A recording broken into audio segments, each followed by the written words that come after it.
नमस्ते बच्चों, मैं सुजीत कुमार राय, संस्कृत शिक्षक, आपके अपने YouTube चैनल संस्कृतानुराग पर आप सबों का स्वागत करता हूं। बच्चों, आज मैं आप लोगों के लिए एक बहुत ही महत्वपूर्ण विषय प्रश्न निर्माण को लेकर आया हूं। प्रश्न निर्माण से संबंधित प्रश्न लगभग सभी कक्षाओं में संस्कृत विषय के अंतर्गत पूछे जाते हैं। अतः इस विषय को अच्छी तरह से समझ लेना आप सबों के लिए बहुत ही आवश्यक है। तो आइए अब हम आज के अपने विषय पर आते हैं, जिसका नाम है प्रश्न निर्माण। प्रश्न निर्माण नामक विषय को प्रारंभ करते ही आप सबों के मन में एक स्वाभाविक प्रश्न उठता होगा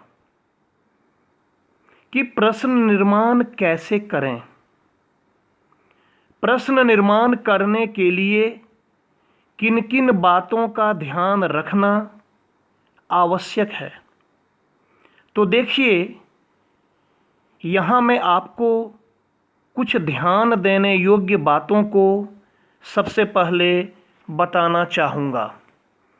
सर्वप्रथम, दिए गए संस्कृत के वाक्यों को अच्छी तरह से पढ़कर उसके हिंदी अर्थ को समझने का प्रयत्न आपको करना चाहिए।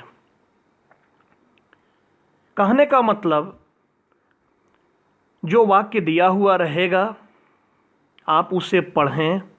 एक बार में नहीं समझ में आए तो 2 बार पढ़ें और उसे पढ़कर उसका हिंदी अर्थ क्या होता है इसे आपको समझने का प्रयत्न करना चाहिए। दूसरी बात, वाक्यों में दिए गए रेखांकित पदों अथवा स्थूल पदों की विभक्ति, लिंग एवं वचन को सही सही समझना एवं उसका अर्थ ज्ञान आवश्यक है। कहने का तात्पर्य यह है कि जो वाक्य दिया रहता है उस संपूर्ण वाक्य को आधार मानकर प्रश्न निर्माण नहीं करना होता है। उस वाक्य में से कोई एक शब्द या तो रेखांकित किया हुआ रहेगा या वह स्थूल रहेगा। स्थूल मतलब मोटा, वो बोल्ड किया हुआ रहेगा। तो या तो उस शब्द के नीचे एक रेखा दी हुई रहेगी या वह शब्द थोड़ा सा मोटा रहेगा, बोल्ड रहेगा।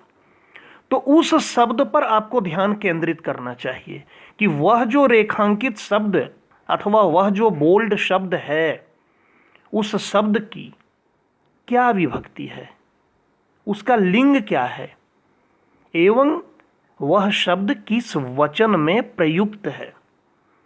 इन 3 बातों को वहां आपको अच्छी तरह से समझना होगा। एक और बात, उस शब्द का अर्थ क्या होता है। वह जो रेखांकित या बोल्ड किया हुआ जो शब्द है उसका अर्थ क्या होता है। वैसे ही मैं आपको पहले बोला कि संपूर्ण वाक्य का आपको हिंदी अर्थ समझना चाहिए, लेकिन खास करके उस शब्द का जो रेखांकित है अथवा बोल्ड किया हुआ है उसका अर्थ ज्ञान परम आवश्यक है। उसके बाद किम शब्दरूप, किम एक शब्दरूप है। इस शब्दरूप का ज्ञान आपको तीनों लिंगों में होना चाहिए। मतलब किम शब्दरूप तीनों लिंगों में अलग अलग चलता है। पुल्लिंग में अलग, स्त्रीलिंग में अलग और नपुंसक लिंग में अलग। इसके बाद प्रश्नवाचक अव्ययों का ज्ञान आवश्यक है। प्रश्नवाचक अव्यय, वैसे अव्यय आपको पढ़ाया जा चुका है। अव्यय नामक एक वीडियो मेरा अपलोड किया गया है इस चैनल पर। लेकिन उन अव्ययों में से जो प्रश्नवाचक अव्यय हैं उनका ज्ञान प्रश्न निर्माण करने के लिए आवश्यक है। तो सबसे पहले देखिए यहाँ किम शब्द रूप पुल्लिंग का रूप दिया हुआ है कि पुल्लिंग में किम शब्द रूप कैसे चलता है। सातों विभक्तियों में और तीनों लिंगों में देखिए दिया हुआ है कह, कौ, के प्रथमा में, द्वितीया में कम, कौ, कान, तृतीया में केन काभ्याम केह, चतुर्थी में कस्मय काभ्याम केभ्यः, पंचमी में कस्मात् काभ्याम केभ्यः, षष्ठी में कस्य कयोः केसाम और सप्तमी में कस्मिन कयोः केसु। अब देखिए उसका स्त्रीलिंग का रूप। प्रथमा में का के काह, द्वितीया में काम के काह, तृतीया में कया काभ्याम काभि, चतुर्थी में कस्यै काभ्याम काभ्यः, पंचमी में कस्याः काभ्याम काभ्यः, षष्ठी में कस्याः कयोः कासाम और सप्तमी में कस्याम कयोः कासु। ये था स्त्रीलिंग का। अब देखिए नपुंसक लिंग। नपुंसक लिंग में प्रथमा और द्वितीया का अलग होता है और तृतीया से पुल्लिंग वाला ही रूप चलता है। देखिए किम के कानी प्रथमा में और द्वितीया में भी किम के कानी, तृतीया से सेम पुल्लिंग वाला रूप चलता है जो पुल्लिंग में था। केन काभ्याम के, कस्मे काभ्याम केभ्यः, कस्मात् काभ्याम केभ्यः, कस्य कयोः केसाम, कस्मिन कयोः केसु। तो कहने का मतलब यदि आप पुल्लिंग और स्त्रीलिंग में किम शब्द रूप को याद कर लिए तो आपका काम हो जाएगा। नपुंसक लिंग में आपको अलग से याद करने की आवश्यकता नहीं है। नपुंसक लिंग में सिर्फ आपको प्रथमा वाला याद करना होगा, किम के कानी, क्योंकि द्वितीया में भी सेम वही होता है किम के कानी, और तृतीया से पुल्लिंग वाला आप हूबहू उतार देंगे। तो ये था किम शब्द रूप तीनों लिंगों में, जिसकी जानकारी मैंने आपको इस स्लाइड के माध्यम से अभी आपको दिया। अब मैं आपको कुछ प्रश्नवाचक अव्ययों के बारे में जानकारी दूंगा। देखिए कुछ प्रश्नवाचक अव्यय और उनके अर्थ। सबसे पहले देखिए किम। किम मतलब होता है क्या। उसके बाद है कदा। कदा मतलब कब। कुत्र। कुत्र मतलब कहाँ। कुतः। कुतः मतलब कहाँ से। कथम। कथम मतलब होता है क्यों या कैसे। किमर्थम। किमर्थम मतलब किस लिए या क्यों। कीदृशः। कीदृशः मतलब कैसा, कैसे। कीदृशी, कैसी, कैसे। और कीदृशम, कैसा, कैसे। क्व। क्व मतलब कहाँ। जैसे कुत्र मतलब कहाँ होता है, वैसे ही क्व मतलब होता है कहाँ। और कति। कति मतलब कितने। तो ये अभी मैं आपको कुछ प्रश्नवाचक अव्ययों के बारे में बताया। इनका अर्थ आपको याद रखना आवश्यक है। आप इसे अवश्य याद कर लेंगे। अब मैं आपको बताना चाहता हूं कि प्रश्न निर्माण आप कैसे करेंगे। देखिए संस्कृत में प्रश्न निर्माण करने के कुछ सामान्य नियम हैं। सबसे पहले दिए गए संपूर्ण वाक्यों का हिंदी अर्थ समझकर, मैं आपको पहले ही बताया कि जो वाक्य दिया रहेगा उसका आपको हिंदी अर्थ समझने का प्रयत्न करना चाहिए। तो उसका हिंदी अर्थ समझकर हिंदी में प्रश्न बनाने का प्रयत्न करना चाहिए। अभी आप संस्कृत पर मत जाइए, हिंदी में उसका अर्थ समझिए और हिंदी में ही प्रश्न बनाने का प्रयत्न कीजिए। एवं हिंदी के प्रश्नानुसार संस्कृत के प्रश्न सूचक अव्ययों अथवा शब्दों का प्रयोग करना चाहिए। यदि आपको स्पष्ट नहीं हुआ तो अभी उदाहरण बता रहा हूं, उदाहरण को देखिए, मैं पूरी तरह से स्पष्ट कर दूंगा और आपको संतुष्ट करने का भरसक प्रयास करूंगा। देखिए, सह विद्यालयम गच्छति, एक वाक्य है कि सह विद्यालयम गच्छति। इस वाक्य का हिंदी अर्थ होता है वह विद्यालय जाता है।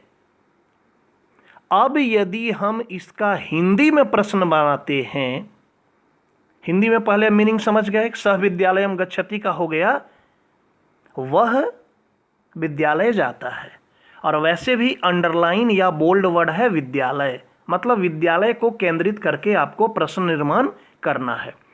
तो अब हम यदि विद्यालय को केंद्रित करके इसका हम प्रश्न बनाते हैं हिंदी में, तो होगा वह कहाँ जाता है, और इसमें कहाँ प्रश्न सूचक शब्द है और कहाँ का संस्कृत शब्द होता है कुत्र।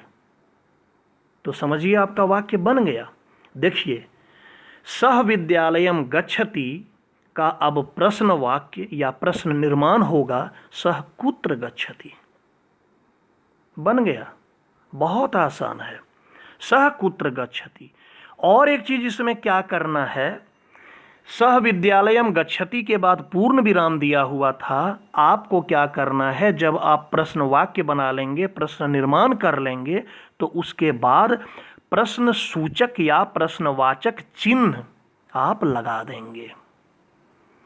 दूसरा देखिए, दिए गए संस्कृत वाक्यों में रेखांकित अथवा स्थूल पदों में प्रयुक्त लिंग, विभक्ति एवं वचन के अनुसार उनके स्थान पर किम शब्दरूप के विभक्तियों का प्रयोग करना चाहिए। पहले यहीं तक देखिए, फिर आगे बढ़ते हैं। जो रेखांकित शब्द रहेगा उस शब्द में कौन से सा लिंग है, कौन सी विभक्ति है और कौन सा वचन है, उसी के अनुसार उसके स्थान पर किम शब्द रूप के उसी विभक्ति, उसी लिंग और उसी वचन में जो शब्द आएगा उसका आप प्रयोग करेंगे। और शेष जो वाक्य में जो शब्द बचे हैं उनको आप यथावत उतार देंगे, यथावत आप उसे रख देंगे। और अंत में मैं अभी आपको बोला क्या करना है, प्रश्नवाचक या प्रश्न सूचक चिन्ह का प्रयोग कर प्रश्न निर्माण किया जाता है। फिर से समझिए, संस्कृत वाक्य में जो रेखांकित पद रहेगा या स्थूल पद, उसमें जो लिंग विभक्ति वचन होगी, किम शब्दरूप के उसी लिंग विभक्ति और वचन में जो शब्द आएगा उसका प्रयोग वहां कीजिएगा उसके स्थान पर, स्थूल या रेखांकित पद के स्थान पर। और वाक्य में शेष जो शब्द रहेगा उसको यथावत उतार देंगे, जहां उसका जो स्थान है वहां उतार देंगे। सिर्फ आप क्या करेंगे, अंत में पूर्ण विराम के जगह पर प्रश्नवाचक या प्रश्न सूचक चिन्ह का प्रयोग कर देंगे, तो आपका प्रश्न निर्माण हो जाएगा। उदाहरण देखिए, जैसे रामः यानेन गच्छति, राम यान से अर्थात गाड़ी से जाता है। इस वाक्य में यानेन नपुंसक लिंग तृतीया एक वचन में है, और किम शब्दरूप के नपुंसक लिंग तृतीया एक वचन में क्या होता है, किम शब्दरूप का नपुंसक लिंग या पुल्लिंग में भी वही होता है, तृतीया एक वचन में होता है केन। अतः इस वाक्य का प्रश्न निर्माण होगा, पहले आप रामः को यथावत उतार दिए और बीच में जो यानेन है उसके स्थान पर हो जाएगा केन, बाद में जो गच्छति है गच्छति को यथावत उतार दिए, और पूर्ण विराम के जगह पर मैं आपको क्या लगाने कहा, प्रश्नवाचक चिन्ह, प्रश्नवाचक चिन्ह लगा दिए। संपूर्ण जो वाक्य हुआ वह हो गया रामः केन गच्छति, प्रश्न निर्माण हो गया। कुछ अन्य उदाहरण हैं इसमें, देखिए यहाँ स्लाइड में एक तरफ मैं आपको सामान्य वाक्य दिखा रहा हूँ, दूसरे तरफ प्रश्न निर्माण या प्रश्न वाक्य दिखा रहा हूँ। मोहनः सोहनम कथयति, यहाँ देखिए सोहनम में द्वितीया एक वचन है, तो किम शब्द रूप का द्वितीया एक वचन किए पुल्लिंग में हो गया कम, तो हो गया मोहनः कम कथयति। अब है सह कंदुकेन क्रीडति। कंदुकेन में भी देखिए तृतीया एक वचन है, तो उसके जगह पर किम शब्द रूप का तृतीया एक वचन लगाए हो गया केन, सह केन क्रीडति। और प्रश्नवाचक चिन्ह तो सब में लगाएंगे ही। राजा याचकाय धनम ददाति, ददाति रहे या यच्छति एक ही बात है। राजा याचकाय धनम ददाति, याचकाय में चतुर्थी एक वचन है, पुलिंग चतुर्थी एक वचन, तो किम शब्द रूप का पुलिंग चतुर्थी एक वचन में हो गया राजा कस्मय धनम ददाति। अब देखिए सह नगरात आगच्छति, यहां क्या है, नगरात में पंचमी विभक्ति है। मैं आपको बोला था कि आप दोनों ढंग से सोचेंगे, एक तो हिंदी मीनिंग के अनुसार और विभक्ति के अनुसार। तो नगरात में पंचमी एक वचन है, उस हिसाब से यदि हम चलते हैं तो कस्मात हो जाएगा, और हिंदी अर्थ यदि लेकर चलते हैं तो होगा वह नगर से आता है। तो वह नगर से आता है, इसका सामान्य सा प्रश्न हो जाएगा वह कहाँ से आता है। और अव्यय मैं आपको बताया हूं कि कहाँ से के लिए अव्यय होता है कुतः, तो हो गया सह कुतः आगच्छति। कस्मात भी आप कर सकते हैं। रामस्य द्वौ पुत्रौ आस्ताम, रामस्य षष्ठी एक वचन, तो किम शब्द रूप षष्ठी एक वचन कस्य, कस्य द्वौ पुत्रौ आस्ताम। आगे देखिए सह विद्यालये पठति, वह विद्यालय में पढ़ता है, बड़ा आसान है, वह विद्यालय में पढ़ता है। हिंदी के हिसाब से प्रश्न बनाइए, वह कहाँ पढ़ता है। बार बार आपको मैं कह रहा हूँ कि आप दोनों ही ढंग से समझिए, वाक्य का, दिए गए वाक्य का हिंदी अर्थ क्या होता है, और हिंदी अर्थ के हिसाब से यदि हम प्रश्न बनाते हैं तो हिंदी में क्या प्रश्न होना चाहिए, उस हिसाब से भी आप सोचें, और लिंग विभक्ति वचन के हिसाब से भी आप सोचें। देखिए सह अध्ययनार्थम अत्र आगच्छति, इसलिए मैं दोनों ढंग का उदाहरण यहाँ आपके सामने दिखाया हूँ। सह अध्ययनार्थम अत्र आगच्छति, वह पढ़ने के लिए यहाँ आता है। आप इसका प्रश्न क्या बनाएंगे, वह किस लिए यहाँ आता है, तो किस लिए का किमर्थम, सह किमर्थम अत्र आगच्छति। रमा छात्रान पाठयति, रमा, रमा स्त्रीलिंग है, लड़की का नाम है, तो रमा में प्रथमा एक वचन है, तो किम शब्द रूप स्त्रीलिंग में प्रथमा एक वचन में हो गया का छात्रान पाठयति। अब देखिए सेम वही उदाहरण को दूसरे शब्द को रेखांकित कर रहा हूं। उसी उदाहरण में रमा छात्रान पाठयति, यहां देखिए छात्रान को बोल्ड किया गया है, इसको आधार मानकर प्रश्न बनाना है। छात्रान में हो गया द्वितीया बहुवचन, तो द्वितीया बहुवचन किम शब्द रूप में होता है कान, तो हो गया रमा कान पाठयति। अब देखिए मम गृहे 5 जनाः सन्ति, मेरे घर में 5 लोग हैं। अब इस पर प्रश्न बनाइए, तो मेरे घर में कितने लोग हैं, कितने का होता है कति, अव्यय की सूची में मैं दिखाया हूं आपको। तो मम गृहे कति जनाः सन्ति। नरस्य व्यवहारः सुंदरः आसीत्, उस व्यक्ति का, मनुष्य का जो व्यवहार था वो सुंदर था। तो सुंदर को केंद्रित करके यदि हम बनाएंगे प्रश्न, तो उस व्यक्ति का व्यवहार कैसा था, तो कैसा के लिए होता है कीदृशः। यदि स्त्रीलिंग में रहता तो कीदृशी हो जाता, तो इसलिए यहाँ पुलिंग में, क्योंकि यहाँ पुलिंग वाक्य था तो मैंने किया कीदृशः, नरस्य व्यवहारः कीदृशः आसीत्। अब देखिए अहम सायंकाले क्रीडिष्यामि, मैं शाम को खेलूंगा, शाम को खेलूंगा। इस पर प्रश्न क्या होगा, मैं कब खेलूंगा। अहम कदा, कब का होता है कदा, अहम कदा क्रीडिष्यामि।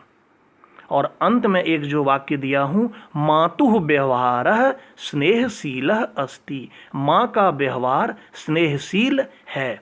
मातुः मातृ शब्द रूप षष्ठी एक वचन स्त्रीलिंग में, तो किम शब्द रूप स्त्रीलिंग में षष्ठी एक वचन कस्याः, तो मातुः के जगह पर हो गया कस्याः व्यवहारः स्नेहशीलः अस्ति। सभी वाक्य में देखिए प्रश्नवाचक चिन्ह लगा हुआ है। तो ये था प्रश्न निर्माण करने का तरीका, जो बहुत ही आसान है। फिर से मैं एक बार आपको याद दिला दूं।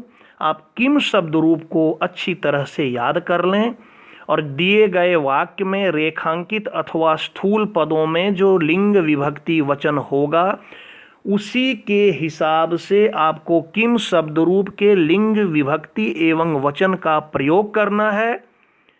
वाक्य में शेष जो शब्द रहेंगे उनको आप यथावत उतार देंगे और अंत में पूर्ण विराम की जगह पर आप प्रश्न सूचक चिन्ह लगा देंगे।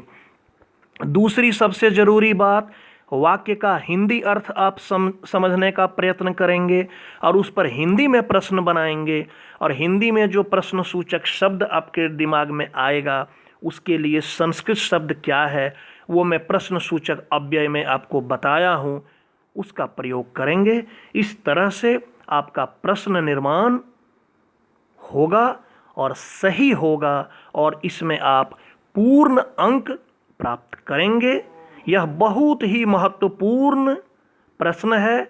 यह सभी कक्षाओं में यह प्रश्न आता है, इसलिए इसको आपको प्रमुखता से लेना चाहिए। तो प्यारे छात्रों, अगर आपको मेरा यह वीडियो पसंद आया हो तो कृपया लाइक, कमेंट और शेयर के माध्यम से मुझे प्रोत्साहित करने का कार्य करें, ताकि भविष्य में आपके लिए मैं और भी ऐसे ही ज्ञानवर्धक एवं उपयोगी वीडियो बनाने का कार्य करता रहूं।